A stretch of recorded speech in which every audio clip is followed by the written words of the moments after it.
Praise the Lord. Welcome to AIM. We have a lot of stuff going on here at the homestead today. It's afternoon, late afternoon. We have work going on the dog cage. Our helper came back and, well, I think his brother Kwame. He does a lot of our work. He made these steps. He does a lot of our work around here. If you guys need a good, reliable person, that would be him. So if you're in the area, or I don't know, he might even be willing to travel. But if you need a good carpenter, mason, he did the gate for us back there. He did this. He built that doghouse and the one underneath the water tower. He didn't build this one, that's why it came apart. But we're here, got a lot going on. Burning some boxes. Nana is on his second lesson for learning how to cut the grass, guys. Learning how to cut the grass. Wow. I'm excited.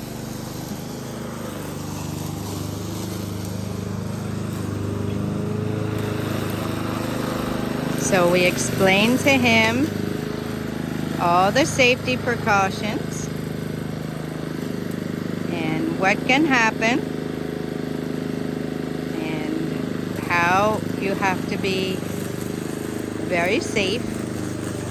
So he will do that. His grandpa will watch him.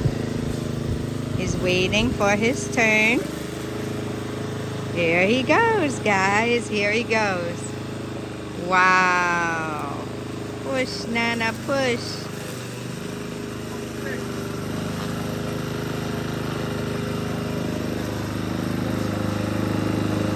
Huh?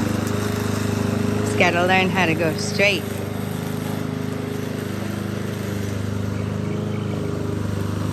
Huh? He's doing it. He's doing it.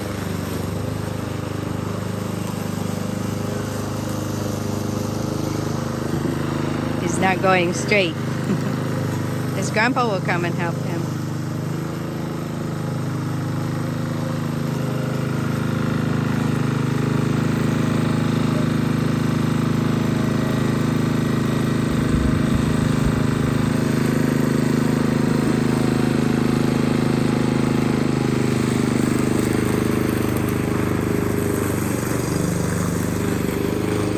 Wow.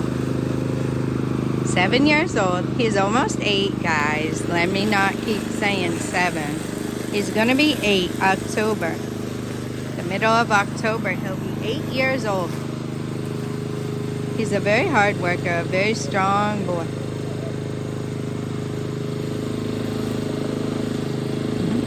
He's got to learn how to go in a straight line and pay attention. Pay attention to where he already cut and where he missed.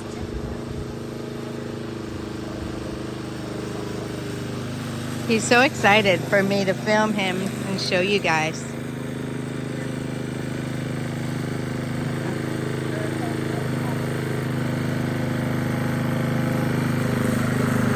Woo. He did it.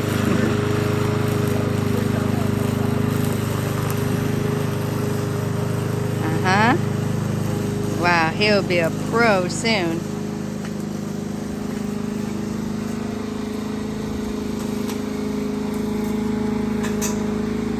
So I'll show you guys what else is going on. Nana's doing a great job. This is his first time really cutting. He pushed it last time a little bit, but he hasn't really cut.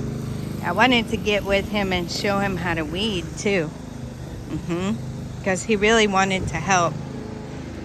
He gets a little discouraged if I don't let him help sometimes because he wants to work. But I wanted to show you guys what's going on down here.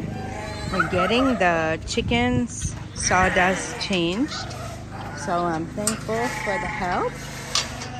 Those are our mentors that mentor us with the poultry, especially with the chickens. So that's what's, oh, and we're getting the, let me show you guys. We're getting the arc ramp fixed because it's very dangerous right now. So Brother Kwame's coming. He built that house too.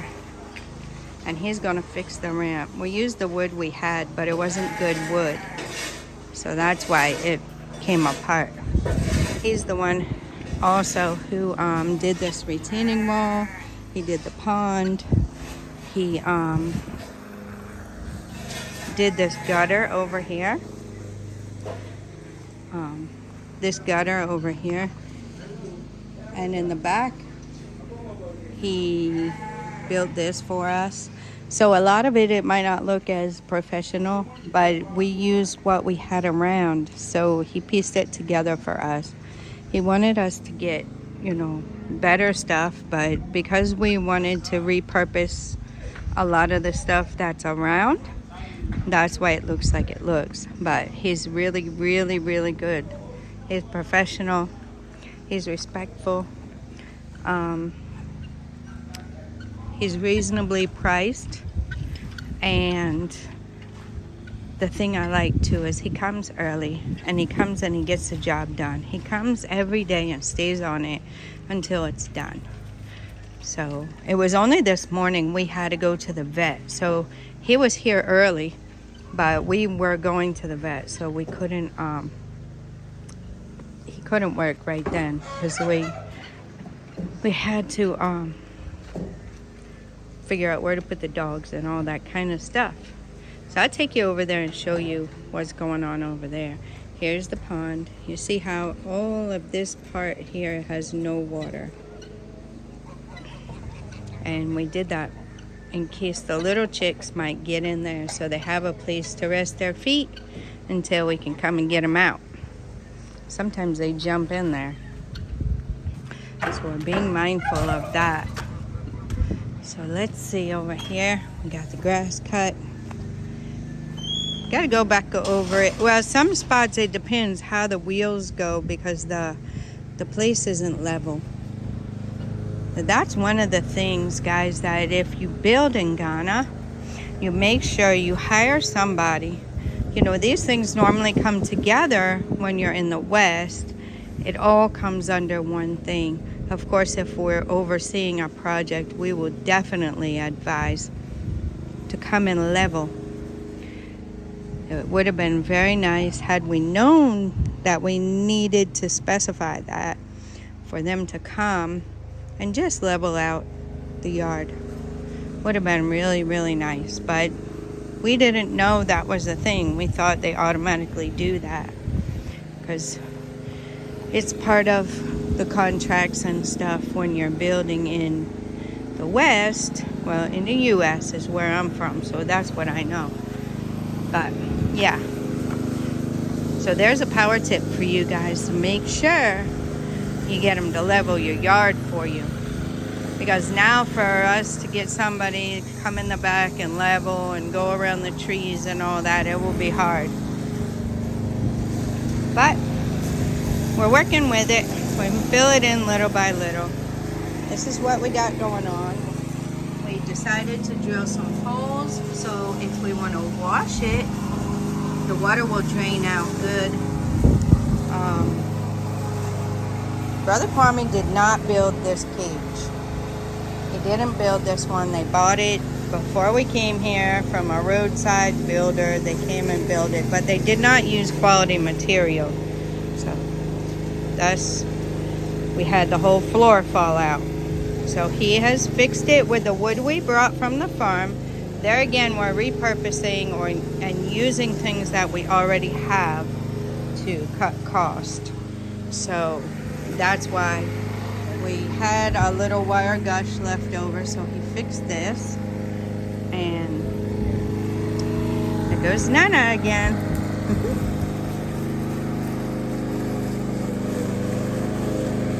It's an exciting day, guys. I'm really excited. I'm feeling a lot better.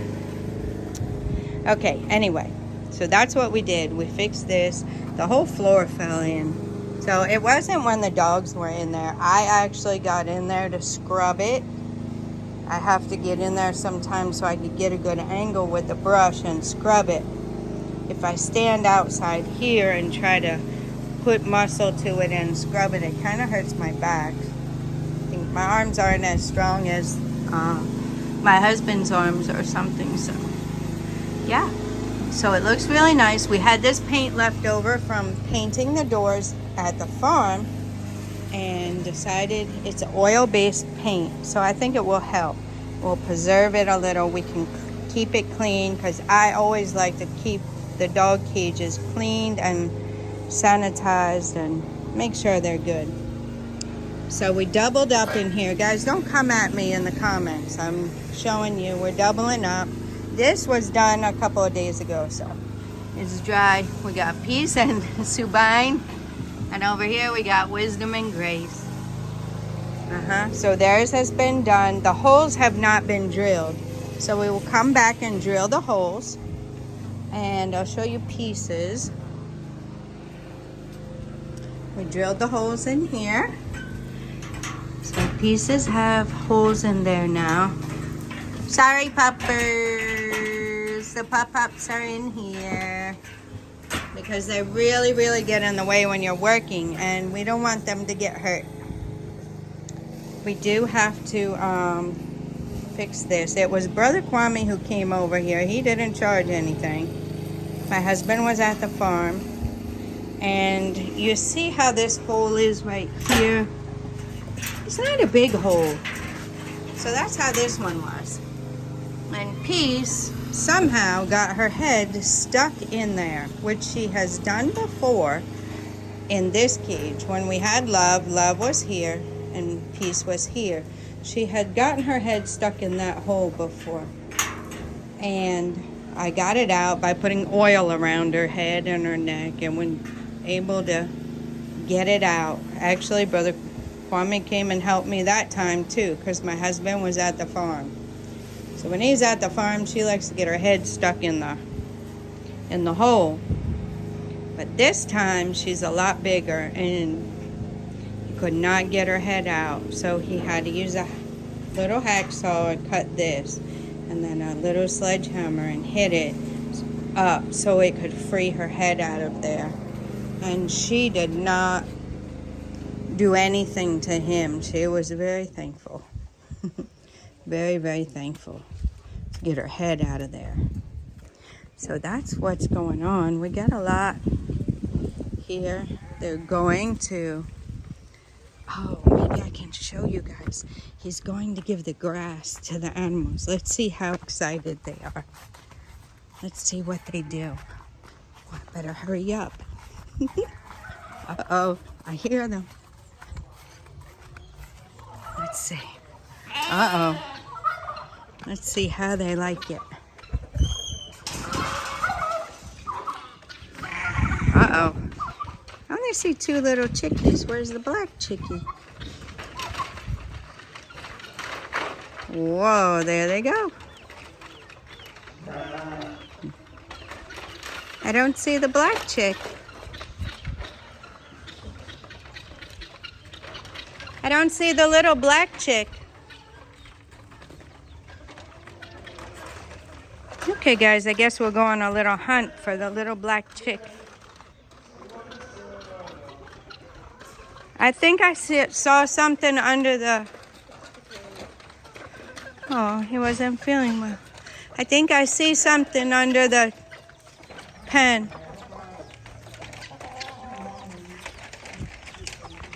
Okay, the black chick is under here. I hope he's alive. They say he's not feeling well. Let's see.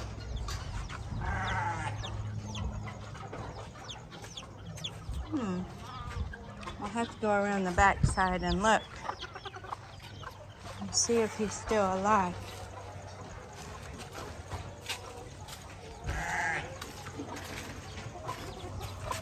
Oh, he's alive.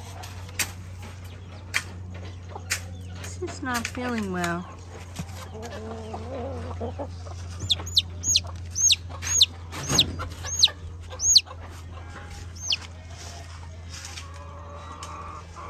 Okay. Well, I got him right here.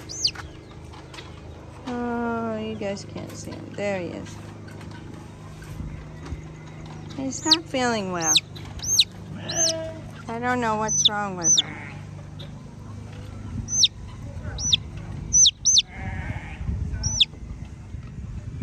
The animals are enjoying it.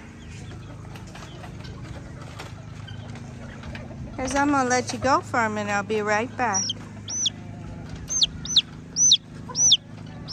Okay, I'm back, guys. I don't know if his foot is hurt. He was shivering, so it seemed like he was cold. So I put him in this box up here. We'll see, guys. I'm taking you on the journey. Like I said, don't get me in the comments. We're doing our best. Even in the wild, these things happen. You just don't really see them. So that's what it is. Big boy. What's up?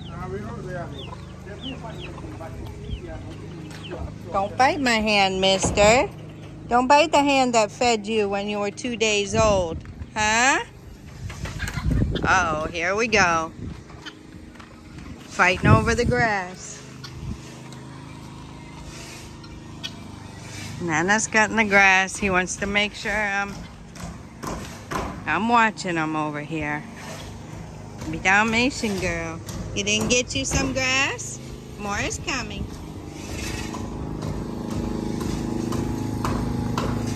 Okay, let's see how he's doing. Yup.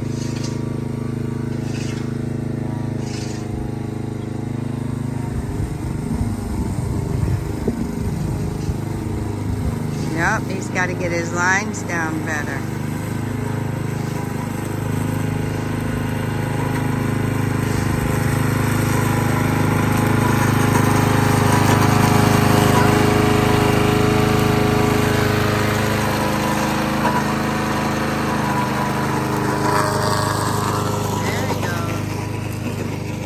Better watch what he's doing.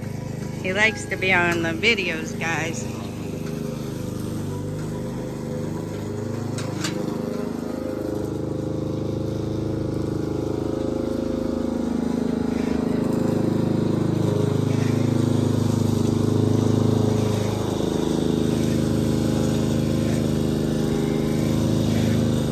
He's getting it. He's getting it. Yep.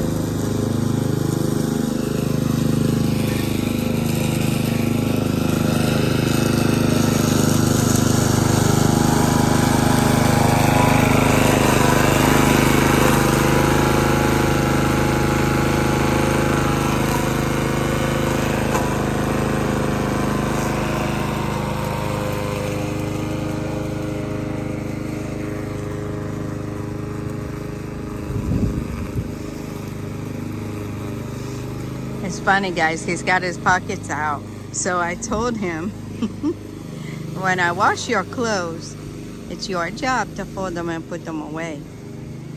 And he asked me one day why the pockets are always out. I said, well, when your shorts get washed in a washing machine, I guess it pulls the pockets out. I don't pull them out. But, so, he's 7, so he leaves them like that, I guess, and doesn't realize his pockets are out.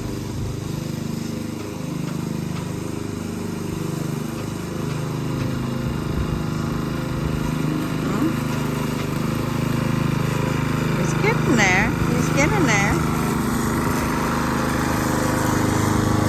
Yeah.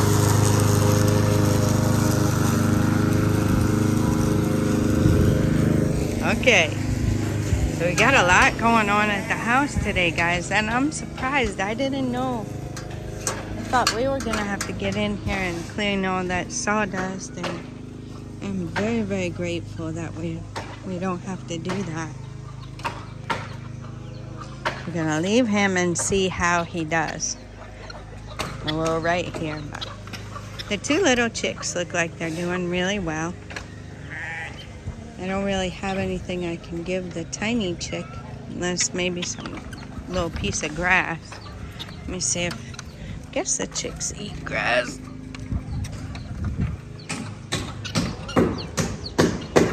Let's see if the chick will eat some grass.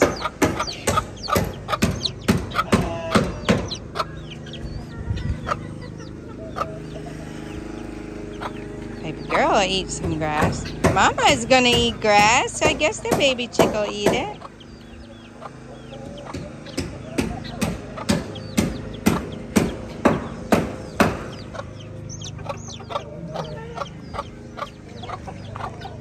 Baby girl, you just taking it easy? You letting them take it from you? So that's what we got going on. We're just fixing it.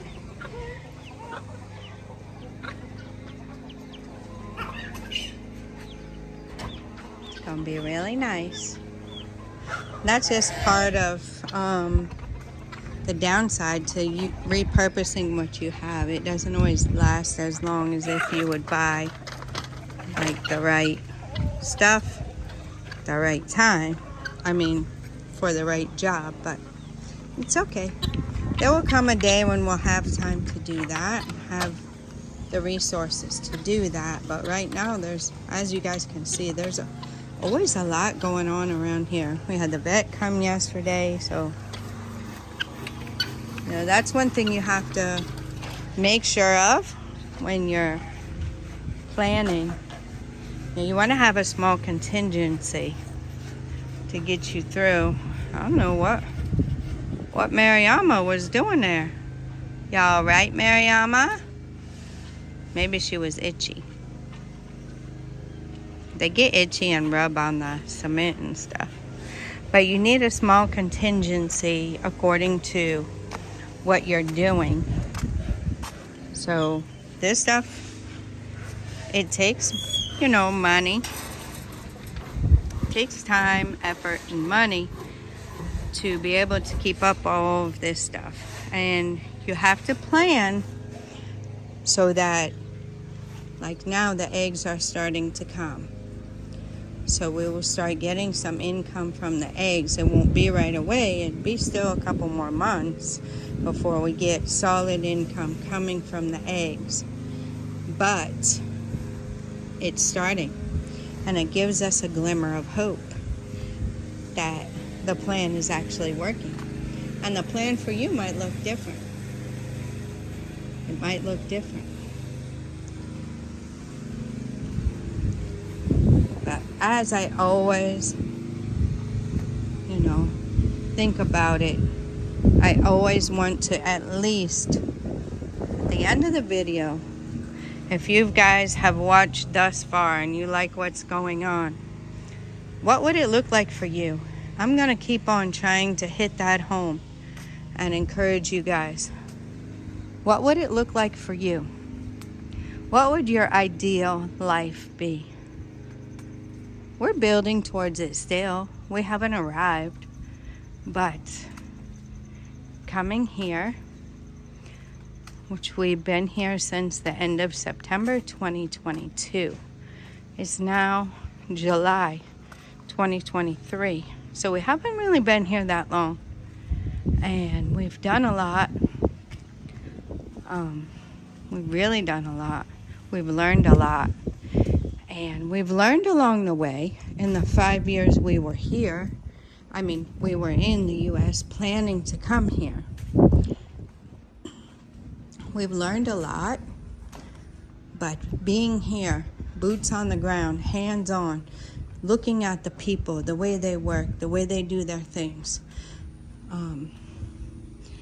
you know, what we know that we expect from coming from abroad, is definitely helpful and has really accelerated the learning.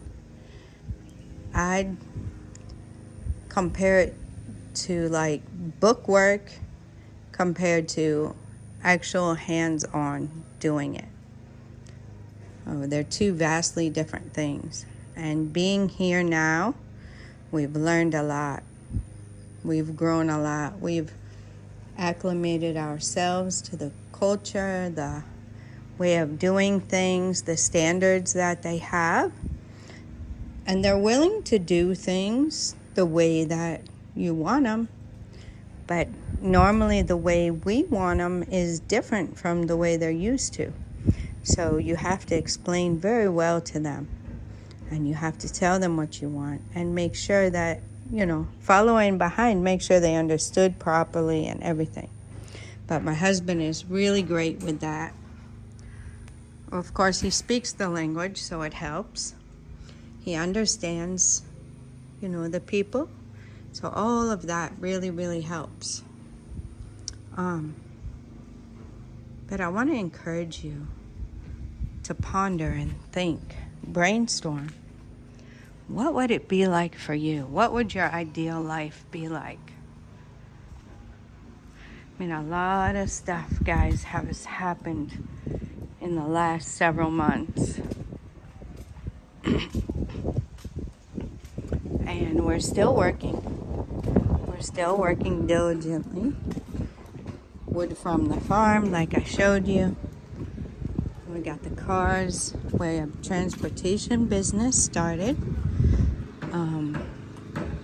We've helped people buy land. We really, really want to help you guys. But if moving to Ghana is not your thing, and you're watching this channel, I still want to encourage you. I still want to inspire you. What would it look like? Even if you're in the U.S. and the state you're in isn't really the state you'd like to be in, what would it look like to move? What would it look like for you to maybe move out of the city and get yourself a little more land and do a little bit of this homesteading stuff? It's really rewarding. What would it look like? If you want to get rid of your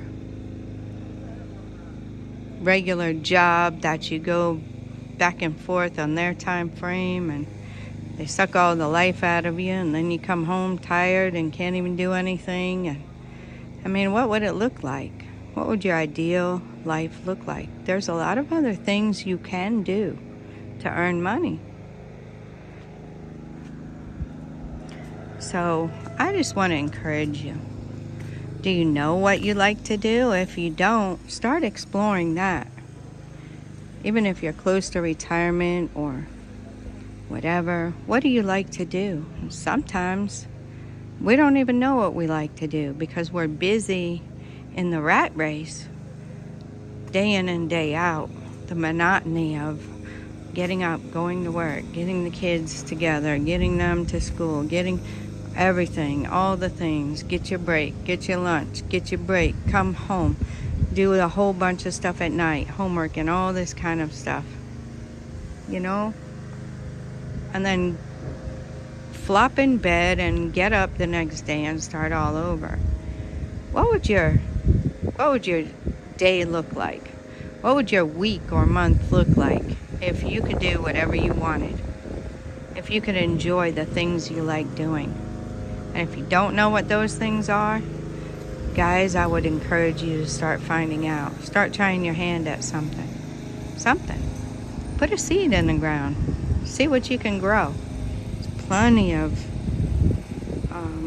homesteading channels on YouTube that show you how to do it, how to start it.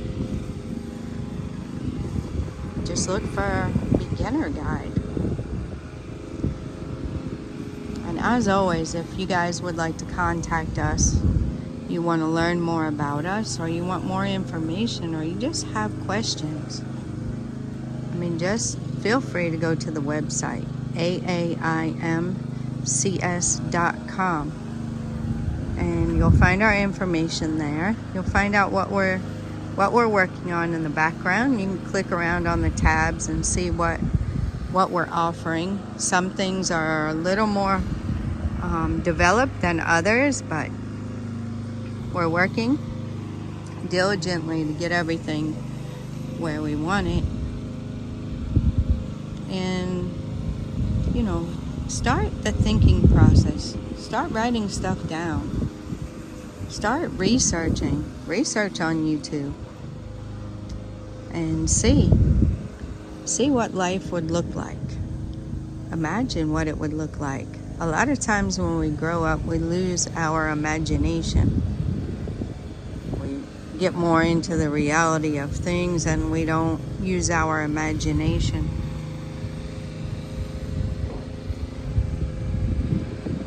I would encourage you to ponder that thought. God created you for something more than the monotony of the day-to-day rat race, hamster wheel life that we typically live in the West. So let's get ourselves together and think about that, guys. I myself, as I told you yesterday, I'm going through my own challenge that the Lord gave to me. It was back in 2020, but it's called a 2020 Reset Challenge. To reset your vision and your focus. Reset your vision and focus. Get you back to 2020 vision. What did God create you for? What should be first? How should you prioritize things? You know, you have to schedule things. You have to, have time for things. And it just gives you a little reset. Gives you a little guidelines, how to rethink things, how to reset your focus. And if you guys would like to go through it, it's on the channel. You just have to scroll way back. Or you can type in 2020 Reset Challenge, it'll come up. It's a 21-day thing, or you can do 21 weeks. You can watch one video a week and focus on it. But it's really, really helped. And me being sick this last month, I'm feeling a lot better. I went through the challenge, but I rushed it. And I wrote some stuff down, but I didn't really, really focus on it. And I think it's time to revisit and refocus and make sure my problem too is I will get up at 4 a.m., do my devotions, my exercise, and then begin to prepare for my family to wake up. And then after that, we begin the day, the chores and the homestead here, and then getting our grandson's breakfast and making sure he's off to school if it's a school day. So we do, I'm good with that. And then I can go and work all day and then sit down in the evening. And by 9 o'clock, I'm done working p.m. But that's not what God intended. So myself, I have to go through that and reset my priorities, my goals, the hours I want to do the work in. My husband's been telling me that for years, and I keep getting back into the same thing. I have too much to do, and I just keep going. But I think it's time to really, really listen and focus. And give myself a little more rest. I'm rambling. I guess you guys can tell I'm feeling a lot better. But it's really, really, really been on my heart as I've had phone calls, multiple phone calls, comments, emails. People just not knowing, and people saying that I'm inspiring them and encouraging them, and I am. If you were born in Ghana and you went out for greener pastures, it's time to come back. It's time to start planning. Start planning. Give yourself a good place to come and build a legacy for you and your family. They might not want to come. They don't know it. But if you start, they'll come. All right. I'm going to leave you guys with that. I've been rambling again. I'm thankful to God that I'm feeling better. I want to inspire you. Don't forget to reach out if you guys have questions. Thank you, thank you, thank you for those of you who have been following. Most of all, those of you who have been praying. Your prayers have been heard and answered. And may God bless you abundantly, above all you could ever ask or think. Until next time, God bless you.